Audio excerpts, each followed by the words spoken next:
when I entered the cryptocurrency space and I really started thinking deeply about what was the point, what's the overall purpose of building cryptocurrencies or deploying these systems where you don't intrinsically trust people and you're trying to kill centralization, it wasn't about can we just create a competing money to the US dollar or to the euro, or can we kill all the banks and somehow create some way of doing lending that's better. I mean, these are interesting things and they're intriguing academic concepts, and certainly competition in monetary policy is an interesting thing.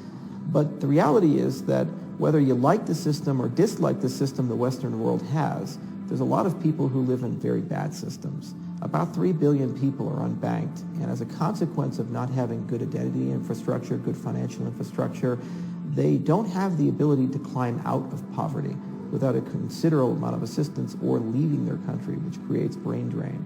So the very first thing I thought about when I entered the cryptocurrency space was how could we use this technology to actually resolve the problems of the developing world?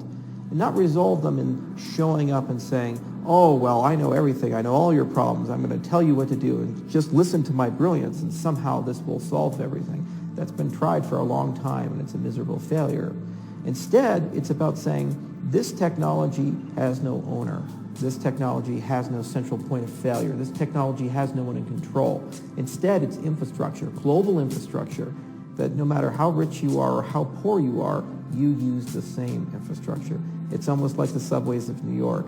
You have one of the richest men in the world, Bloomberg, on it, and then you have homeless people on it. They're using the same infrastructure. So this is basically the same concept when you're talking about cryptocurrencies. So about 4 years ago, I gave a TED Talk in Bermuda, and the goal of the talk was to try to elaborate why I felt cryptocurrencies were interesting. They're not just Rube Goldberg machines for ICOs. They're not just these things that are fun to go talk about at expensive conferences in New York. These are things that if you have the patience, if you have the desire and also the appetite for failure and experimentation, and you're willing to have a bit of courage and go into the developing world within an arc of time, several years, 3 years, 5 years, a decade, you can actually teach people how to use this technology and make it theirs, and then they can solve all of their local problems. So that was the hypothesis that I had 4 years ago, and when we formed IOHK, Jeremy and I always wanted to do something within the developing world, but it took us several years to build up enough momentum and revenue and build up enough infrastructure within our own company, and also build Cardano to a point where we felt that we actually had a fighting chance to be able to enter these markets correctly. So we started with Argentina, and then we moved on to Barbados, and now we're one of the most populous countries in Africa, Ethiopia, and this is our entry point into the African continent. So why Ethiopia? What makes Ethiopia special? Well, Ethiopia is a very ancient country, and it has a lot of amazing connections throughout its geopolitical pole. It has the African Union's here, UNICEF is here. It's a country that has wonderful trading relationships. It's a country that has a very continental view. There are some countries that tend to be a bit isolated, and there's other countries that tend to take a leadership role into the destiny of the land they're in. So if you wish to do business in Africa, places like South Africa and places like Ethiopia are places you have to visit, places that you have to have a pull in. So we decided that this would make sense to start and build a beachhead and build up a great network of entrepreneurs, developers, and projects that we feel could really showcase the value proposition of our technology. Another reason why we chose Ethiopia is Ethiopia still has a lot of impoverished people. About a quarter of the country lives in extreme poverty or near extreme poverty. There's still significant infrastructure problems. There's still a very sizable proportion of people who are unbanked. And it's a big humanitarian crisis in a certain respect. Ethiopia is also suffering from the problems of extreme growth. In just a century, they've gone from about 10 million people to 100 million people. And as a consequence, about 90% of the biodiversity that was here at the turn of the 19th to 20th century has been lost. This is a country that literally has the lion as its national symbol, and there's only 1,000 of them left in the wild, and about 1,000 giraffes left in the wild.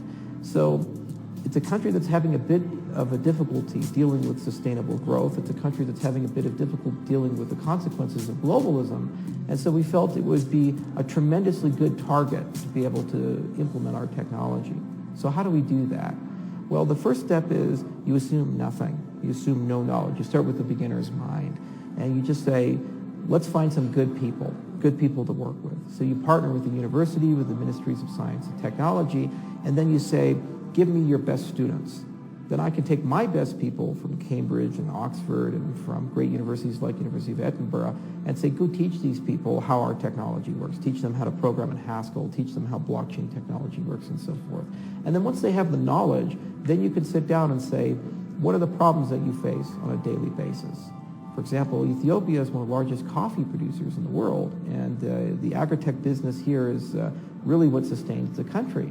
And despite the fact that coffee is a huge cash crop for the country, it's a really dreary state of affairs. Most farms are a hectare or so in length. There's about 1.5 million people who grow coffee, and they get inconsistent quality. There's all kinds of problems in the supply chain. There's unsustainable practices in coffee growing. For example, a lot of trees that should be stumped aren't. And as a consequence, people just barely get by. And if there's any bad growing season, it causes a huge amount of problems. So it would be wonderful to be able to say, boy, could we insert a blockchain for supply chain management? Can we create better systems to create cooperatives of farmers and allow them to get proper identities so they can use that for credit and they can use that for insurance and also for prepayments to stump trees, for example? These small changes in some cases could increase yields by 200 to 300% and also allow them to get more consistent, less volatile pricing on coffee. Most people say, well, that's a little bit more money, but for people here, that's the difference between starvation and the difference between not only being able to survive, but also thrive and be able, generation by generation, to get better educated and to build actual wealth and climb out of poverty.